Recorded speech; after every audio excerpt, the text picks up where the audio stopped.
9 tokoh ulama besar yang berperan krusial dalam menyebarkan agama Islam di Pulau Jawa pada abad ke-14 hingga ke-16.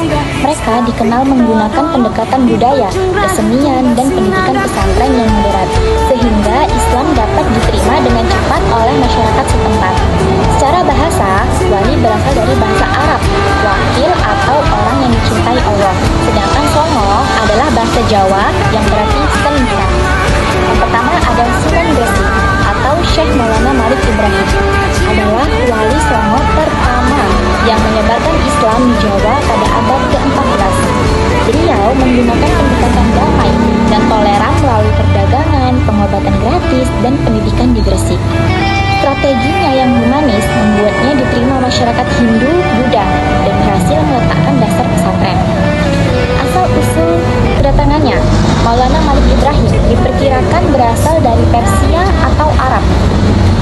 Sering disebut Syekh Maghribi, berlayar ke Jawa pada tahun 1371 Masehi dan menetap di desa Leran, Gresik.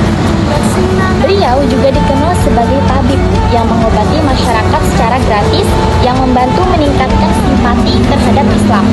Beliau mendirikan pesantren pertama di desa Sebalok, Gresik untuk mencetak kader ulama. Beliau juga memiliki hubungan dengan Majapahit. Walaupun awalnya Raja Majapahit enggan memeluk Islam, Sunan Gresik diterima dengan baik dan diangkat sebagai Syah Bandar. Nah, memungkinkan beliau berdakwah lebih luas lagi. Kisah Sunan Gresik ini mengajarkan tentang dakwah yang halus, toleran, dan langsung menyentuh kebutuhan masyarakat, yang berhasil membuat agama Islam diterima dengan cepat di Pulau Jawa. Beliau wafat pada Senin 12 Rabiul Awal 822 Hijriah atau 1419 Masehi dan dimakamkan di Gapura, Gresik. Yang kedua ada Sunan Ampel atau Raden Rahmat. Lahir pada tahun 1401 Masehi di Campa.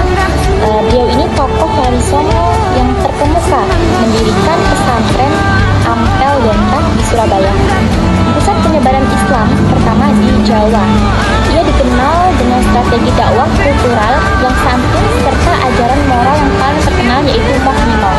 Tidak judi, tidak mabuk, tidak mencuri, tidak candu, dan tidak zina, untuk memperbaiki moral masyarakat Majapahit.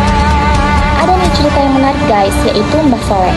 Mbah Soleh ini adalah marbot atau santri setia Sunan Ampel yang dikenal memiliki karomah yang luar biasa, yaitu hidup kembali setiap kali masjid kotor, hingga wafat sebanyak 9 kali loh. Ia berdedikasi menjaga kebersihan masjid Ampel yang membuat makamnya kini berjejer 9 buah di area kompleks. Gimana nih ceritanya? Mbah Soleh itu adalah murid kesayangan Sunan Ampel yang ditugaskan menjaga kebersihan masjid. Saat Mbah Soleh wafat, masjid itu menjadi kotor, berdebu, dan Sunan Ampel berkata agar andai Mbah Soleh hidup kembali, pasti masjid akan rapi, bersih, dan atas izin Allah, Mbah Soleh hidup kembali dan menyapu masjid. Fenomena ini berulang hingga 9 kali. Dan makam yang terakhir, Mbah Soleh berhenti hidup kembali setelah Sunan Ampel wafat. Makamnya berderet di halaman timur laut masjid. Warga dan penziarah meyakini rumput di atas makam Mbah Soleh ini memiliki karomah. Seringkali diminta oleh pengunjung untuk keperluan penyembuhan. Selanjutnya yang ketiga ada Sunan Bonang atau Raden Maulana Makhdum Ibrahim. Lahir pada tahun 1465 Masehi. Beliau ini anggota Wali Songo, putra Sunan Ampel yang berdakwah di Jawa Timur, khususnya Tuban dan Lampung. Beliau dikenal karena menyebarkan Islam melalui pendekatan seni budaya seperti gamelan, bonang, sastra, dan tembang seperti Tondo Api.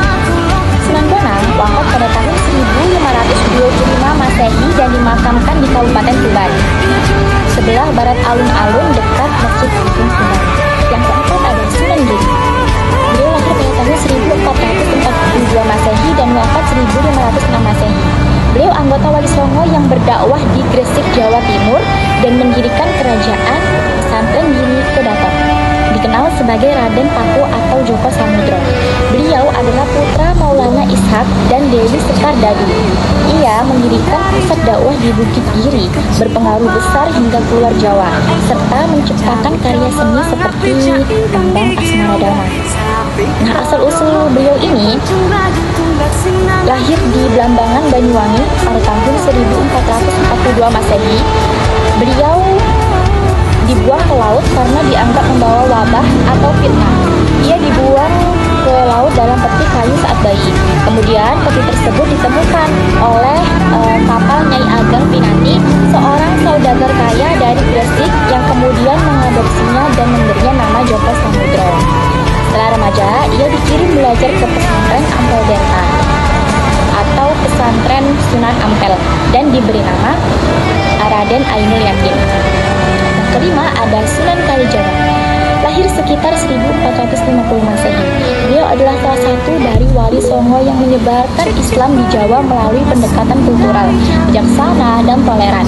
Lahir dengan nama Raden Masyahid.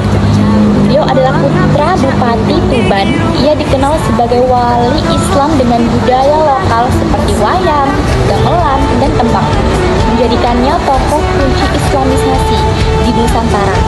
Sunan Kalijaga ini diperkirakan wafat pada abad ke-16 dan dimakamkan di Kabupaten Demak. Selanjutnya keenam ada Sunan Gunung Jati atau Syarif Hidayatullah. Lahir pada tahun 1448 Masehi. Beliau adalah satu-satunya anggota wali songo yang memimpin pemerintahan, menjabat sebagai Sultan Cirebon pertama sekaligus penyebar Islam utama di Jawa Barat. Beliau adalah putra dari Syarif Abdullah dan Nyai Rara Santang, putri Prabu Siliwangi.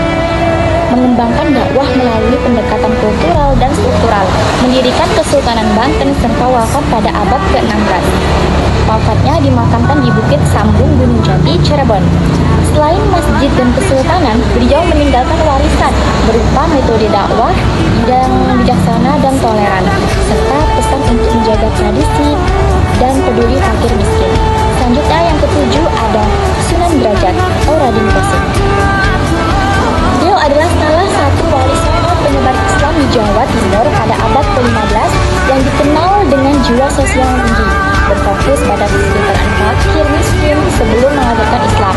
Beliau ini adalah putra Sunan Ampel yang berdakwah di Lamongan dengan pendekatan santun, kesenian, dan filosofi kedermawanan.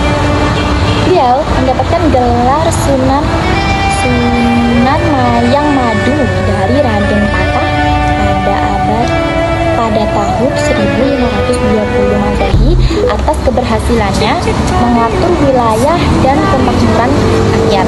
Beliau dimakamkan di Desa Derajat, Paciran, Lamongan. Selanjutnya yang ke-8 ada Sunan Kudus atau Ja'far Shadiq. Beliau adalah anggota wali songo yang berdakwah di Jawa Tengah pada abad ke-15 dan ke-16 dengan pendekatan toleransi budaya yang tinggi. Terkenal sebagai waliul ilmi atau wali berilmu luas. Beliau membangun Masjid Menara Kudus dengan akulturasi Hindu dan Buddha dan melarang menyembelih sapi untuk menghormati masyarakat Hindu. Sunan Kudus ini meninggal dunia pada tahun 1550 Masehi saat menjadi imam sholat subuh di masjid. Beliau dimakamkan di lingkungan Masjid Menara Kudus dan makamnya menjadi pusat ziarah. Dan yang terakhir nih guys,